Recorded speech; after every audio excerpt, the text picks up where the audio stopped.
Welcome to the Hidden Villas. Okay! Hi guys! A day in my life as a part-time content creator na wala pang sahod at hindi naman sikat sa social media. Ngayong araw po ay nagkayayaan na naman kami ng aking mga kaibigan na maligo sa isang resort na malapit lang naman. Like literal na malapit lang kasi it's 5 to 10 minutes lang naman yung biyahe.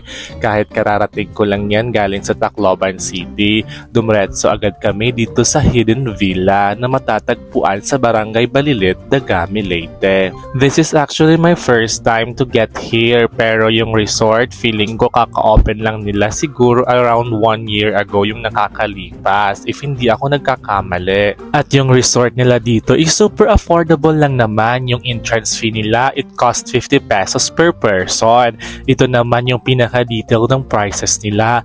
I-pause nyo na lang yung video for your reference. And of course, bago kami maligo sa pool, magbanlaw muna tayo. We should follow basic protocols nila dito to make the resort clean. At habang kami dito nagbabanlaw, lumapit yung classmate ko nung elementary. Inaya pa naman kaming uminom. Besh, hindi naman talaga ako pala inom, char. Pero nakishot na rin ako kasi baka sabihin na others pa ako.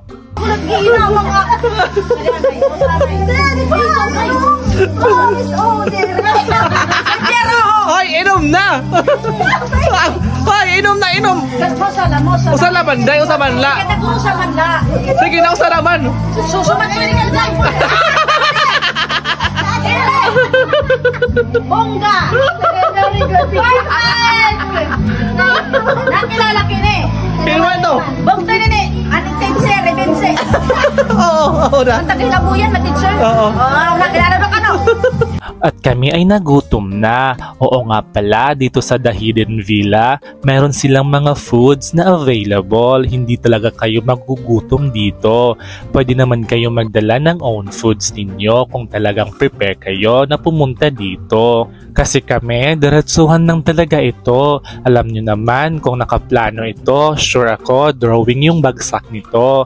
At you know what? I highly recommend talaga itong The Hidden Villa. Sa mga may gustong mag-relax at ayaw mapagod sa super napakalayong biyahe, pumunta na kayo dito at isama nyo na rin yung buong pamilya ninyo at mga kaibigan or even your loved ones. Paano pala makapunta dito? Set na lang natin kung nasa City of Tacloban kayo.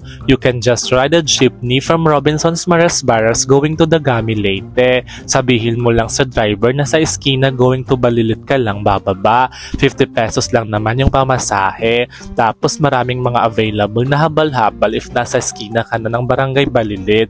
It took 10 minutes lang naman yung biyahe at 25 or 50 pesos din yung pamasahe. Pero alam nyo ba, maraming paraan para makapunta dito. Depende kasi yan kung nasaan yung location mo. Basta kung first timer ka, sa Dagami proper ka na lang muna pumunta at maraming mga habal-habal din doon na pwede mong masakyan. Sana after mapanood mo ito, bumisita ka rin dito at balitaan mo ako. I-comment mo sa comment section yung naging experience mo. This is not so fancy. Alam nyo naman, ang importante dito, nag-enjoy kayo at you make another memories kasama ng iyong mga kaibigan. At yun lamang po for today's video. Sana matutunan kayo at maraming salamat pala sa pagsusuporta sa mga videos natin. Bye-bye! See you soon!